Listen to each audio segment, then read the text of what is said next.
সকাল সকাল উঠেই চলে গেছিলাম মা, বাবা, জেঠু, জেঠিমাকে ছাড়তে। জেঠু, জেঠিমা এরা সবাই যাচ্ছিল দেওঘর। তো যাই হোক ওরা তো চলে গেল। আর আমি এদিকে দেখো রাস্তায় এদিকে দাঁড়িয়ে একটা ক্লিপ নিয়ে নিচ্ছিলাম। এত সুন্দর লাগছিল, রাস্তাটা পুরো ফাঁকা ছিল দেখো।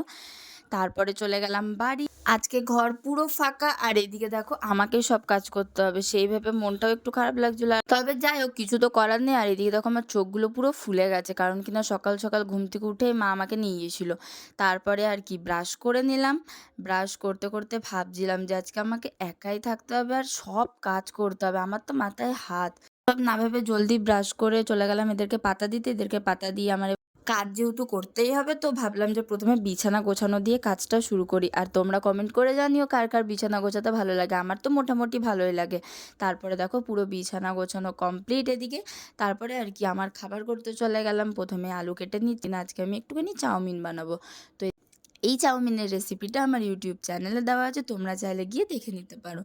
তারপরে আমি এদিকে দেখো চাউমিন টাউমিন খেয়ে আর এখানে বসে বসে জল খাচ্ছিলাম। কি করব, সারাদিনে একটুখানি জলটা বেশি করে খাই, কারণ কিনা যা গরম পড়েছে জল তো খেতেই হবে তাই না।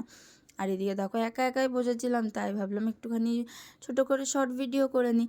আর আমার টিফিন তো হয়ে গেছে, কিন্তু ঘরের কাজ এখনও শেষ হয়নি। এই দেখো এদিকে বোতল ভরে তারপরে ফ্রিজে দিলাম। যা গরম পড়েছে গলাটা যেন পুরো শুকিয়ে যায় ঠান্ডা জল না খেলে, তাই না বলো। তারপরে জানলা খুলে দেখি বাবা রে, হালকা হালকা ভালোই রোদ দিচ্ছে। এটা তো সকালবেলা তাই বুঝতে পারছি না। তারপরে আর কি আমার এদিকে রান্নার প্রিপারেশন চলছে। আজকে বানাবো পনিরের একটা রেসিপি। তো এদিকে দেখো আমি আলু কাটছি। হ্যাঁ আমি জানি আমি রান্না করতে ভালোবাসি, তার জন্য তোমাদের সাথে বেশিরভাগ চেষ্টা করি রান্নার ভিডিও শেয়ার করবার। অনেকে বলে না না না আমার রান্না করতে ভালো লাগে না, কিন্তু না আমার রান্না করতে খুব ভালো লাগে। আর আমি এটাকে নিজের মন থেকে করি রান্না, তার জন্য আমার কোনো কষ্ট হয় না। এদিকে আমি রান্না করব পনির আর আলু দিয়ে একটা তরকারি করব। যেহেতু একা আছি তাই অল্প করে করব। আর এদিকে দেখো আমি একটু বরবটি আর একটা অর্ধেক বেগুন ছিল ফ্রিজে, তো ভাবলাম এটা শুকিয়ে যাবে, তার থেকে 2 পিস ভেজে নিই, পেটে চলে যাবে, কাজে দেবে। তো যাই হোক তারপরে আমি এদিকে পনিরটাকে ভেজে নিলাম, তারপর আলুটাকেও ভেজে নিলাম। আর এই রেসিপিটাও তোমরা যদি দেখতে চাও দই পনির, তো সেটাও আমার ইউটিউব চ্যানেলে দেওয়া আছে, তোমরা গিয়ে দেখে নিতে পারো। তারপরে আর কি এদিকে দই পনিরও রেডি হয়ে গেছে। আর এদিকে দেখো আমি বেগুন ভাজা আর বরবটি ভাজাটাকে একসাথেই বসিয়ে দিয়েছিলাম। আর এদিকে আমি বাড়ির সব কাজও করছিলাম, সব কাজ বলতে চান করে পুজো দিয়েছিলাম। আর এদিকে দেখো আমি ভাত বসিয়ে দিয়েছি প্রেশারে। প্রেশারের ভাত খেতে কিন্তু আমার দারুণ লাগে, আর কিন্তু ভাতটা কিন্তু ঝরঝরে হয়েছিল। তারপরে ভাত বেড়ে নিয়েছিলাম, কারণ কিন্তু আমাকে বেরোতে হবে আর আমার হাতে একটুও টাইম ছিল না। আর এদিকে দেখো আমি রান্না করেছিলাম আজকে ভাত, আলু ভাজা, বরবটি ভাজা, বেগুন ভাজা, এখানে নিয়েছিলাম একটুখানি শসা, টমেটো, আর এদিকে পনির আর চাটনি।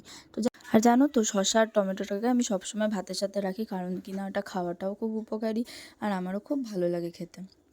তারপরে এদিকে আমি খাচ্ছিলাম। আর জানো তো এই জামাটা কার? এই জামাটা হচ্ছে আমার বাবার জামা। বাবার জামাই আমি অর্ধেক টাইম পরে থাকি, আমার খুব ভালো লাগে, মজা লাগে আমার খুব পরতে। কারা কারা আমার মতো করো সেটাও কিন্তু কমেন্ট করে জানিও। আজ সারাদিন আমি ঘরে ছিলাম, কিন্তু তোমাদের সাথে বেশিরভাগ আমি রান্নার ভিডিওই শেয়ার করেছি। তো আমার রান্না করতে যেহেতু ভালো লাগে তাই আমি তোমাদের সাথে রান্নার ভিডিও শেয়ার করেছি। জলদি জলদি করে খেয়ে নিচ্ছিলাম, কারণ কি না আমাকেও তো আবার যেতেও হবে।